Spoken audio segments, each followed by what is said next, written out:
Well, hello, ladies and gentlemen. Robert Sykes, KetoSavage.com, coming at you with another A.M.A. Ask Me Anything.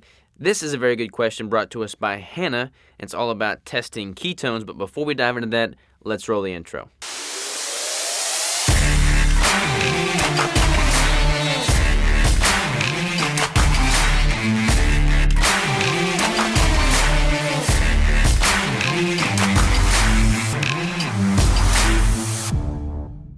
All right, and we're back. Hannah asks, can you please explain why you do or do not test your ketones after being fat adapted for so many years? Who should be testing for ketones, and how long until you see the numbers change? Will ketones go up and then normalize around 0.5 millimolar for long term? Honestly surprised no one's asked yet really about diving into ketone testing and blood glucose testing. So let me shed some light here.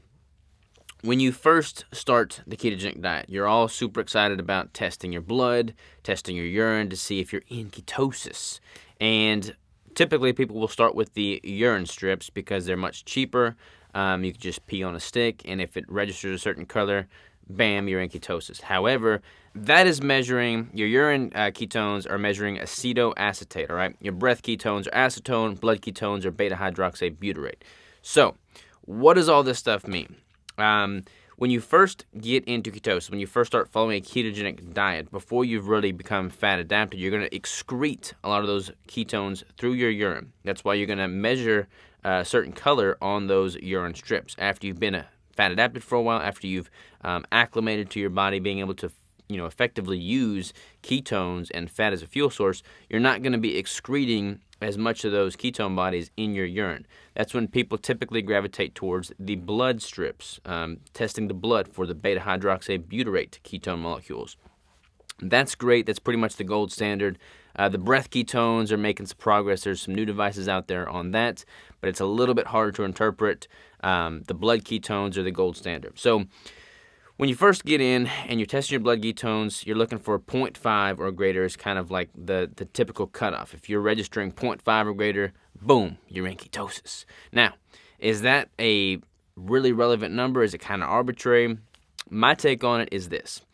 If you are someone that really, wants to have a numerical data point to be able to measure progress against, I think having those blood ketones are amazing.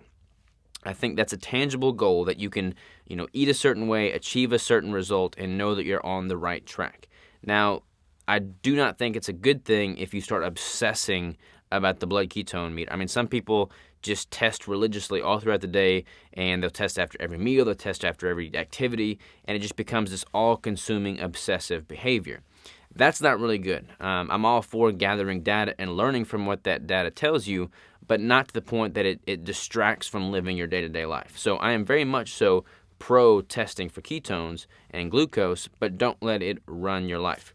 A lot of people will notice that their blood ketone numbers tend to spike and get very elevated during the first few months of being on a ketogenic diet. Totally normal there. I think when I first started, I was seeing numbers as high as 4 or 5 millimolar on a pretty regular basis. And then after they've been adapted for quite some time, they often see those numbers downregulate and hold pretty constant between 0.5 and 1.5.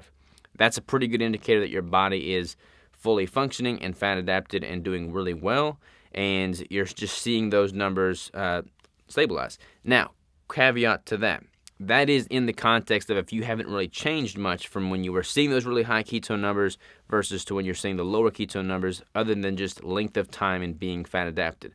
A lot of people, hear that and they just assume, oh, that's because I'm super adapted, that I'm not really getting those high numbers. That's not necessarily the case, and I don't want that to be the default for people to just, just gloss over the fact that their ketones aren't very high. Context matters here. Also, your caloric intake has a very pronounced effect on ketone readings. The macronutrient ratio of your food has a pretty pronounced effect on ketone readings. For instance, when I'm in a caloric surplus, when I'm in a building phase and I'm eating above my maintenance intake, my ketone readings are always going to be lower, and my blood glucose is typically going to be a little bit higher. Again, that's not necessarily a bad thing. It's just in the context of where I'm at with my nutritional journey. When I'm in a contest prep and I'm in a pretty steep deficit, and I'm burning the food that I am consuming very rapidly, my ketones are much higher, and my glucose is much lower. When I'm doing a fast, my ketones are obviously going to be much higher, and my glucose is going to be lower. So once you know your body really well, once you've gone through all these different states, whether you're trying to build or cut or train differently, when you're knowing how your body's responding, when you know what data you're getting and why, you can start to phase out just the constant testing, because you just know, what that information is. You can know what to expect. You're not going to freak out if you test your ketones and see them very low and your blood glucose is very high immediately post-workout, because that's normal. All right, so once you know your body, you can scale back a little bit on just burning through strips all day long. However, I don't necessarily recommend you just stop testing entirely. You can, but for me personally, I'm constantly doing some type of new experiment, new self-test. So I'm constantly tracking when I'm going through an experiment, whether I'm doing a competition prep, whether I'm doing a bulk, when I'm trying to figure out how a certain food that I haven't really experimented much with in the past affects me personally. I'm always testing.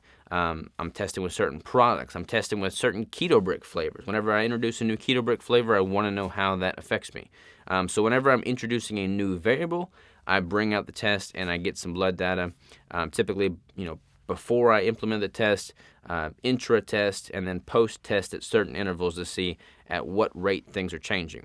I also really recommend leveraging a glucose test. After you've been adapted for quite some time, you may start to notice that you're getting more insightful data from the blood glucose test than you are from the blood ketone test. And that is pretty common across the board. I like to know what my blood glucose numbers are when I first wake up, after a training session, after certain meals, especially meals that I haven't really consumed that much in the past, haven't really experimented with much, and then also when I'm trying to figure out what macronutrient ratio my body is performing best at. So whenever I'm establishing what my protein threshold is, for instance, as I reach that threshold, my blood glucose indefinitely increases and my blood ketone drops. So being able to have that data and point to that as just another proxy that I can use to know where I'm at in that threshold is going to be very, very important. So to answer your question as to whether or not you should always test, you don't have to always test. It really just depends on what, kind of personality type you are. I mean, some people are very much so data driven and they would prefer to test all the time, nonstop, no questions asked, no matter what. And for those people, by all means, keep testing. If you're a person that doesn't really like testing, but you want to hone things in, you're trying to increase, trying to get leaner, trying to build muscle, and trying to just dial things in, then you're going to benefit from controlling for as many variables as you can. And then when you introduce a variable, testing that variable to see how your body's responding. And a blood glucose test, a blood ketone test are very good ways to test that variable. So that's my response there. Thank you so very much for the question, Hannah. And you requested some chocolate malt keto bricks, so I've got some of those shipping your way as we speak. And I will see y'all next time.